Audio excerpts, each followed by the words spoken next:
Hello my creative critters and welcome to Sketching with Sarah. I'm Sarah and in today's video I'm making a bunch of fruits into turtles. Now let me explain in case you're like, Sarah, what the heck? Just hear me out, this silly concept has an origin story. So while I start to draw this apple turtle, I'll share how this all started. It was a football Sunday months ago and my brother and I had our sketchbooks and we were watching the game on the couch with my parents there too, and I didn't know what to draw. I just knew I wanted to draw something. So I turned to my brother and blurted out to him, "Animal and color, go." And he wasn't expecting it, so he was a little frazzled for a second or two, but then he said turtle and blue?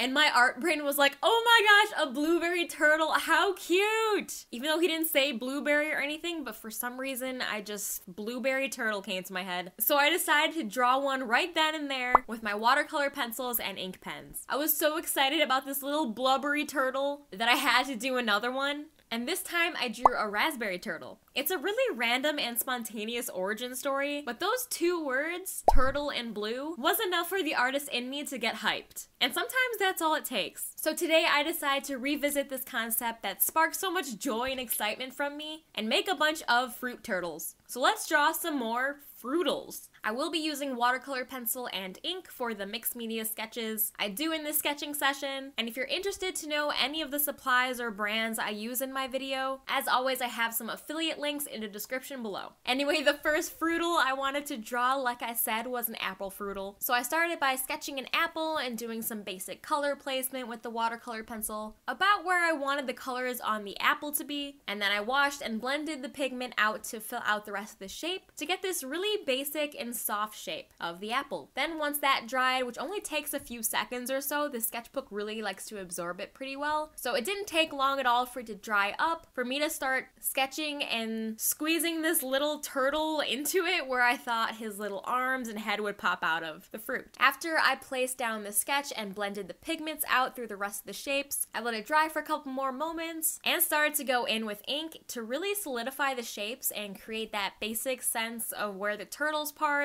started and where the apple ended. I really enjoyed taking my time in this step and really carefully placing line by line, and I think the line art part alone took me 7 or 8 minutes in real time for this one in particular, and even longer for some of the other ones. But obviously this is sped up a lot because no one wants to sit there and watch me draw lines slowly and carefully for like 45 minutes or whatever this video will end up being before I speed it up and edit it. The next fruitle I wanted to create was a banana fruitle. My first thought was, well, either this was going to be a really tall and high shell with the length of banana going upward, or just a really long wiener dog looking turtle, which would be really cute and funny too. So I might end up drawing that for fun some other time because why not? I mean, that's what my sketchbook is for. But then I thought, well, bananas already kind of have a shell, their peel. So I thought, oh my gosh, what if I had a little turtle head peeping out of the banana, peel curtains, and a little nub at the top was its shell in a way? That mental image made me really happy. So I went ahead and started drawing the banana peel and the turtle poking out of the bottom, blended out the pigment to create the shapes, and dived right into that line art. This reference photo in particular that I was looking at for the turtle part, its little hands really did look very paw-like and less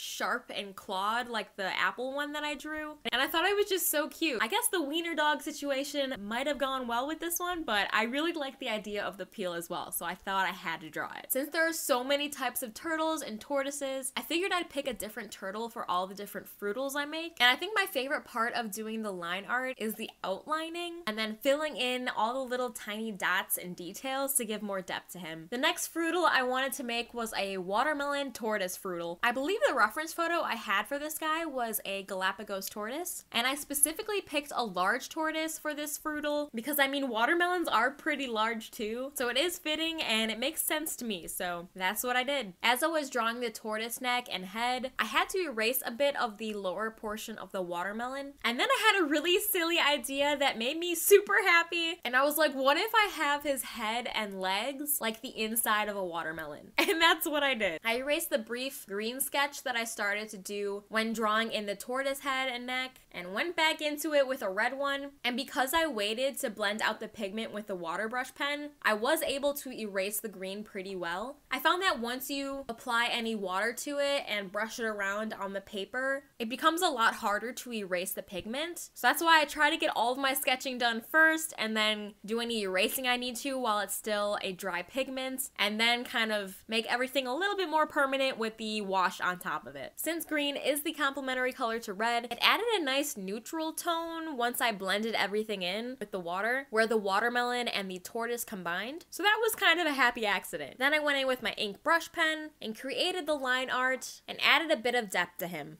I really loved exploring all the wrinkles and skin creases and scaly textures that the Galapagos tortoises have. And although I wasn't studying it hard enough to really replicate every single scale with shading and everything, I did take this as an opportunity to practice varying my ink skills to suggest a different texture change with different mark making and lines. It's not perfect, but it is ink, and nothing in my sketchbook is supposed to be perfect, and I want to keep it that way. I use my sketchbook as a way to explore ideas and just to mess around and practice. I've got a sketchbook tour playlist if you wanted to see even more animal hybrids with other animals and other brainstormy type sketches and stuff like that, and I'll have a link to that below as well if you're interested. It was a last minute addition, but after doing all of the line art and textured ink on the tortoise, I was like, well, why don't I just add the seeds too? So I added some seeds here and there. Then I went back into all of the other fruitles so far and added a little bit more depth to them and added little white accents here and there. Nothing crazy, just to add little pop in the eyes, for example. And then the next fruitle I created was a cherry fruitle. So I started by sketching the turtle part this time because I found this stinking adorable photo of a turtle sticking his head up with his neck out, and it was so cute, so I had to start with that first. Plus, I was judging how much space I would have on the sketchbook page left, and I wanted to make sure that I didn't cut out the stem of the cherry that much, so I figured starting with the head of the turtle would give me a good guide on how the rest of it would turn out based on how big I made the head and where I placed it. So that ended up helping me out with the layout of my page as well. Then I roughly added pigment to where I wanted deeper reds and blended it all out with my water brush pen again and started with the line art. I did rush this one a little bit because I actually had work in like an hour at this point, but I really wanted to bust out this last one on this page so I could at least export it from my phone to my computer. I really love this one because the turtle I picked for reference had such a wrinkly neck, and when he stretched it up like that, it was just so cute with his little nose in the air. I didn't want to go crazy on any of the line art on the fruit parts of these, and I just wanted to leave the colors to do most of the work. And I think this little cherry fruitle is a top favorite of mine because he's just so sweet looking